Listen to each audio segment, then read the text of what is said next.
Hey, hi, how you doing? This is the Gamertron, and welcome back to the Gamertron Show.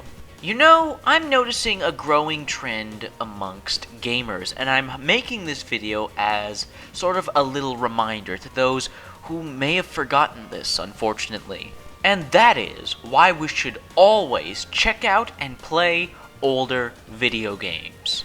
You see, I've been noticing a lot of gamers are only playing the new releases. There's a new game out, buy it. Whether it be AAA or indie, that's all quite a few people seem to play, and that's the new releases. They move from one new release to the next. And while there's nothing horrible about that, there's nothing necessarily wrong about that, just from my perspective, it looks like you're missing out on a lot of great games. If you devote all your time to just the new releases, you're missing out on some classics. For instance, instead of buying the newest and latest Call of Duty, why don't you buy one of the older ones? Buy one of the older Call of Duty games from the golden age of Call of Duty, where it wasn't so manufactured and felt so corporate and produced, when they just felt like solid, fun first-person shooters. Why not go back to the early 2000s or the mid-2000s? Play one of the awesome video games that came out in that time period. BioShock, Star Wars Battlefront, the original Halo Combat Evolved, Fear 1, Fable 1, the original Gears of War, the original God of War, the original Dead Rising, Max Payne, the very first Max Payne game, the first Portal maybe. Guys, I could literally go on for hours and hours of the great games that came out in the early 2000s and mid-2000s. But then, let's go back even further. Let's go back in time to the 80s and 90s in the great video games that came out then. Baldur's Gate, Command & Conquer, the original Diablo. Why not play some of the original granddaddies, the fathers, the grandfathers of the first-person shooter genre, like the original Duke Nukem, 3D, or Doom? Doom 1, 2, and 3, some of the most original and acclaimed first-person shooters. Hey, you know those Half-Life games that are endlessly praised by PC gamers and they hold it up as almost the Jesus of first-person shooters and adventure games? Yes, the games are overrated, believe me, I know, but they're still good games, older games that deserve to at least be tried. Oh, and then so many classics, so many great classics that came out back in the day that you really should play.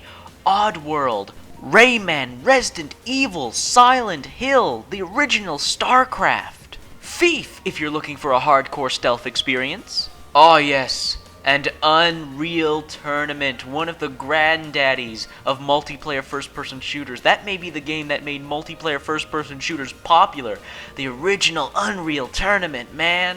Guys, if you're not getting my drift yet, it's that if you're spending day after day just playing new releases, the newest video games, the hottest stuffs on shelf, the new $60, $30 games that just hit the market, if that's the only thing you're playing time after time, day after day, if that's all you're spending your money on, I'm sorry, but you're really missing out.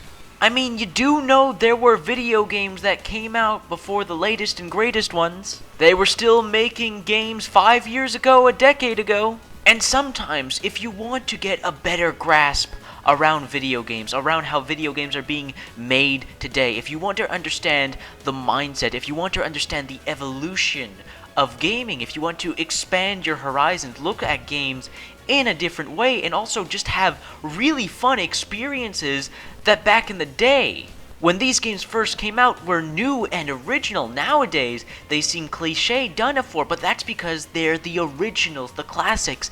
These were the trendsetters.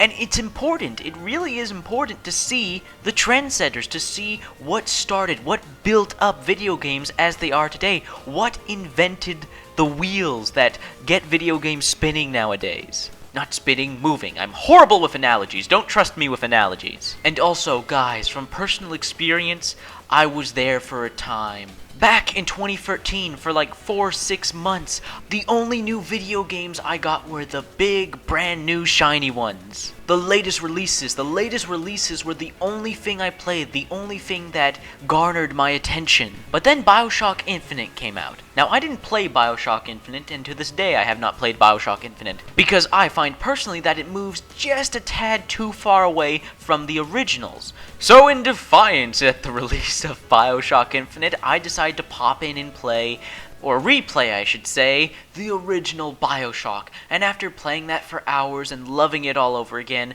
I thought to myself, I should play some of my other older video games. And then I see sales on Steam, they're selling older video games back from the early 2000s and the 90s, and I'm like, you know, even though these are old games, they look really cool, really fun. These are like the flippin' originals that started so many trends and cliches in gaming nowadays. I should really play them. And now I am the gamer you see me as today. I play all, I love all, and I do my damnedest not to get caught up in the BS that happens in the community and the industry around gaming nowadays. And you know what? It's really good for the mind, the body, the soul. It's really good to play older video games where the only thought going through the developer and the publisher's heads back in the day, in the early 2000s and the 90s, where it wasn't all about appealing to a wider audience and doing what was popular, trying to sell the most copies. Back in the day, developers and publishers were all about one thing. Well, mostly. I'm not saying there weren't some crapshoots now and then, but mostly, the devs and pubs were all about making a good game. Making the game they wanted to make, not what focus groups and the greedy higher-ups in suits wanted. It was about what the devs and the publishers wanted to make, working together to create a good game that people would just find fun. And you can see that, you can feel that when you play older video games. You can feel the originality and the creativity. You can feel the passion. Now, I'm not saying new releases of video games nowadays don't have passion or originality or creativity behind them. They absolutely flipping do. Hell, you know what? The first 4 really big releases of 2015, Grey Goo, Life is Strange, Evolve, and Dying Light, are all original, creative, fun games with a lot of passion from the developers behind them. So believe me, new releases nowadays have that originality, passion, creativity, all the elements that make a good and respectable video game, a respectable work of art and product. But I'm still just saying, there is still a ton of crap that seems heavily manufactured, that seems heavily cheap and just uninspired. It's what Call of Duty has become. What with its yearly releases, with its simple repackaged, rebundled gameplay and setting. Same thing with several Nintendo video games. Mario, Mario Party, Mario Kart, repackaged, rebundled. Same gameplay, different setting. Or at least slightly different from the previous setting. Now again, nothing wrong with that. Just my opinion, subjective opinion. I'm giving you guys my thoughts and my feelings. And my thoughts and my feelings is that you shouldn't limit yourself. In my opinion, you're limiting yourself if you're only playing the newest and latest releases of video games.